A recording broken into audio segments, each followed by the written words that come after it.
everyone's here to take your questions ahead of this fourth test here at the MCG. So, as always, if someone wants to lead us off, direct.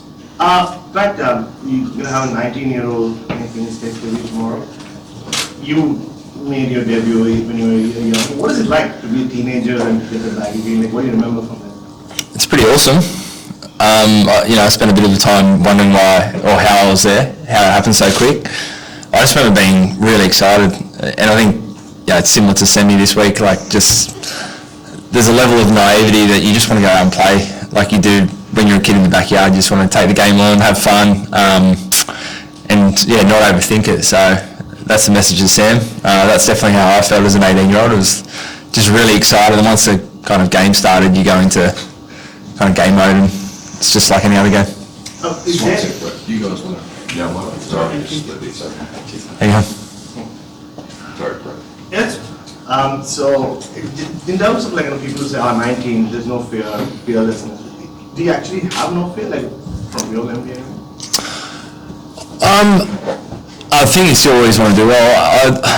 I was saying this to Sam the other day. I remember as an 18-year-old, I was thinking I got a lot more leeway because I was young, almost publicly. So I almost felt like if I didn't have a great game, it wasn't my fault, it was the selector's fault for picking me. I was like, well, they're the idiots that picked an 18-year-old. So I just, you're so young starting out your career.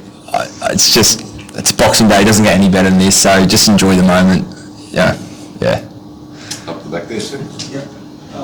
So far in this series, your bowling attack has been able to hit quite the likes of Virat Kohli, Rohit Sharma, Pant, and Gill.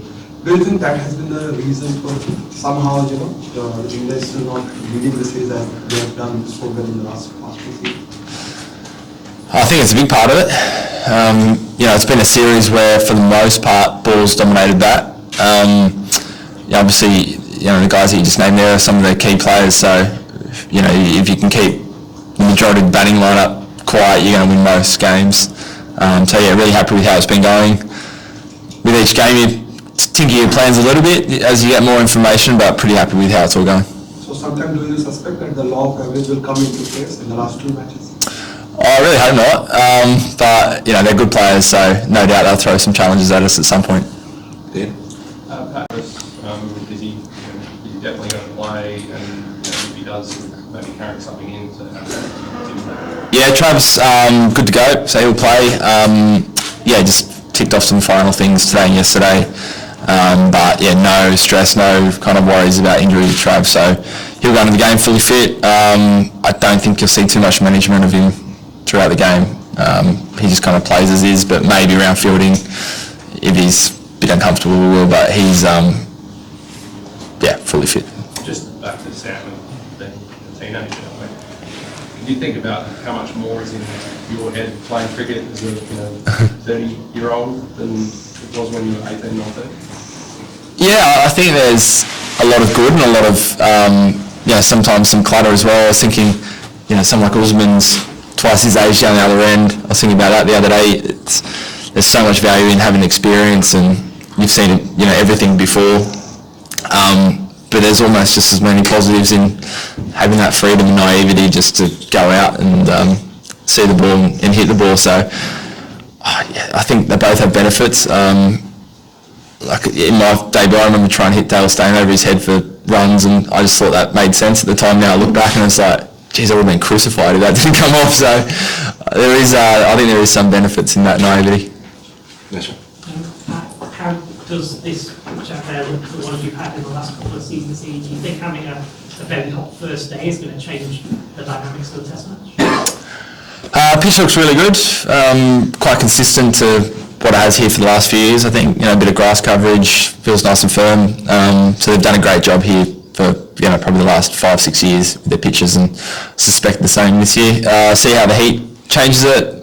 I don't know really.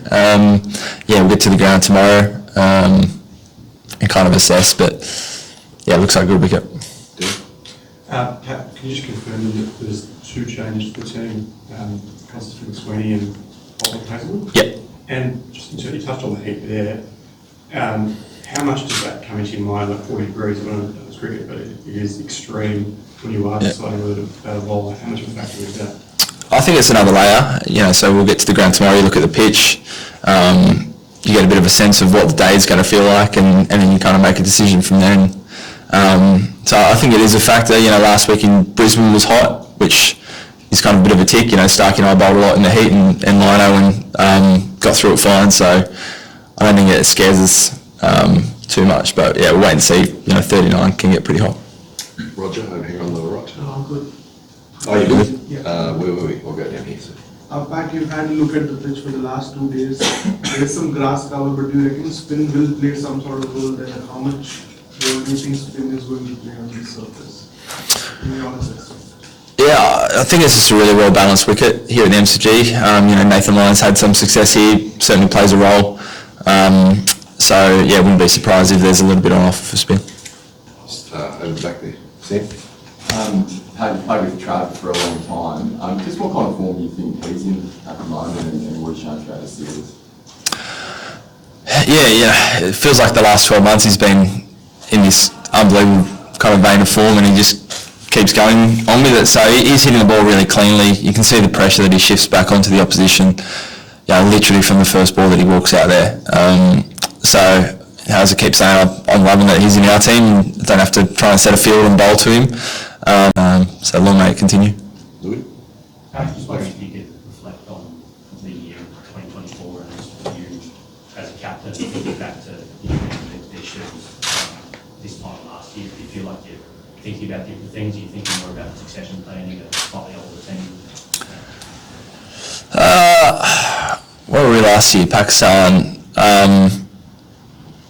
It's probably a bit of a funny test year in that we played the home summer and then into New Zealand and have had a big break. So I think, that break gave us a chance to, with some of us bowlers, been pretty good nick. It felt like last year was kind of the end of a really big 18-month stretch. I think, obviously you shift your focus into this series, and then next year we've got an Ashes series, but also World Test Championship and a lot this year. So it kind of felt like the end of one segment of play, and then you start kind of building out the next 18 months, 2 years. In terms of succession, of course, you think about those things, the selectors when they're picking Aussie A teams, ODI squads, whatever it is, that's always in the back of your mind. But, yeah. We'll go there first, then. Just a word on Scott Boland in front of his home crowd. We've seen what he's done here before. What are your expectations on him at this form at the moment as well? He bowled beautifully in Adelaide. Whenever he gets his chance, he steps in and looks like he's one of the best bowlers in the world, basically, whenever he plays. So expecting much the same. He loves bowling here. He's obviously played probably more than anyone else here at the MCG in our team. So he's prepared really well. It was pretty awesome that, even with an unfortunate injury like Josh's, you can have someone like Scotty that comes straight in seamlessly. A few more here, so we go 1, 2, 3, and up the back.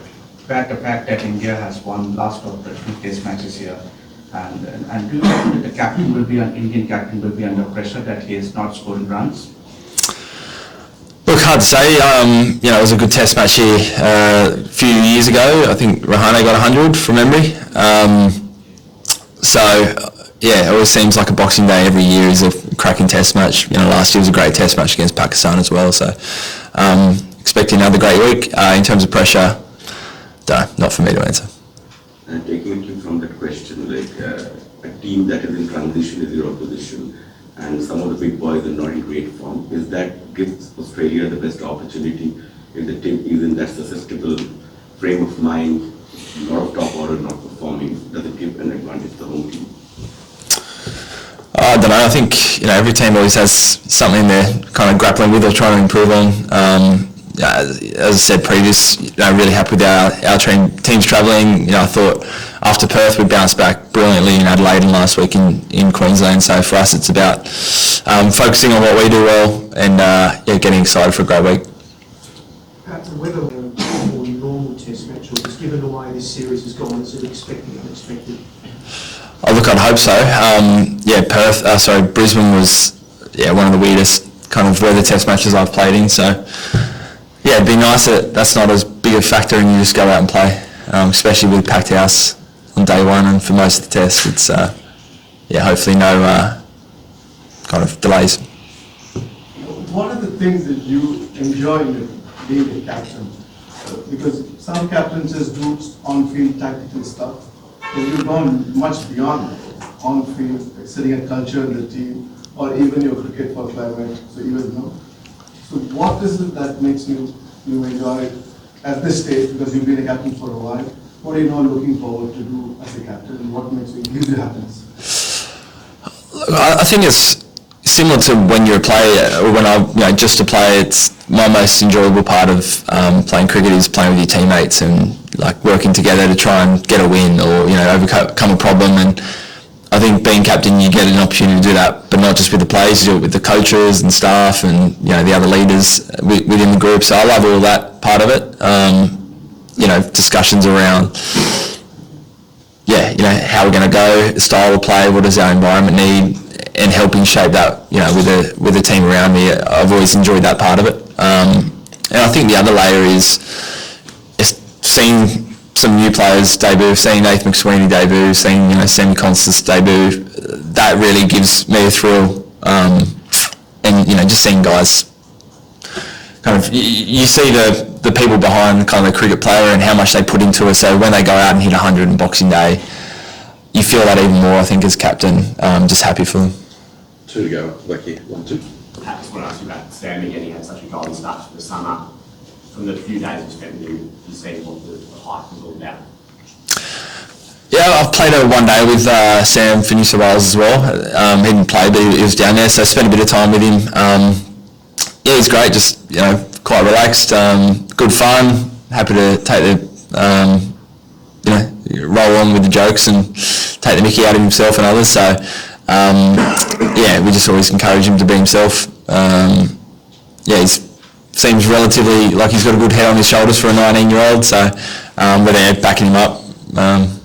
Yeah. That's a growing cricket family. Just give us an insight on how special it is to have everyone together today. Yeah, it's great. It's we spend probably more time on the road than we do at home.